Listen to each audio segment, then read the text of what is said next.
J'ai soufflé mes 16 bougies il y a quelques jours déjà.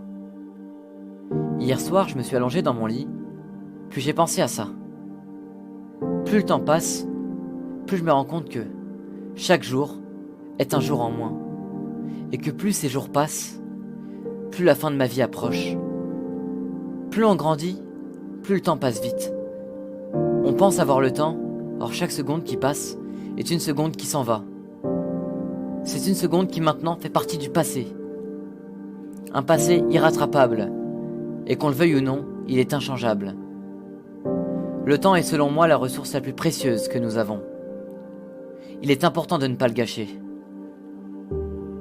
Bronnie Ware, une infirmière australienne chargée de s'occuper de patients durant leur dernière semaine de vie, a distingué qu'il y a 5 grands regrets que la plupart des gens ont avant de mourir.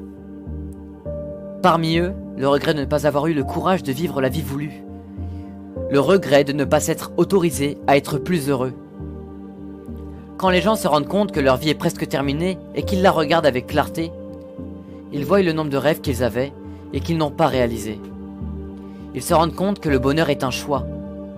C'est douloureux, je pense, de s'en aller en étant rempli de regrets, de se dire que c'est trop tard, qu'on pouvait réaliser des rêves mais que désormais ce n'est plus possible, qu'on est condamné à partir sans avoir pu vraiment accomplir quelque chose dans notre vie.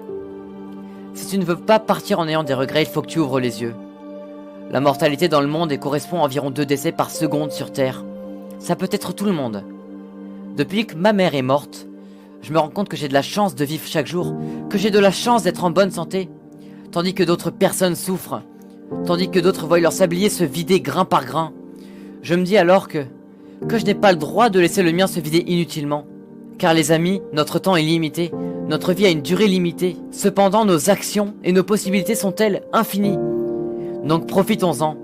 Pars du principe que tu peux mourir demain. En ayant ça dans la tête, tu verras les choses d'une meilleure manière. Puis tu discerneras avec plus de sagesse quelles sont tes priorités, et tu pourras te démener pour des choses qui comptent, des choses qui feront en sorte que sur ton lit de mort, lorsque tu verras toute ta vie défiler, tu pourras être fier de tout ce que tu as accompli dans ta vie. Et ça n'a pas de prix.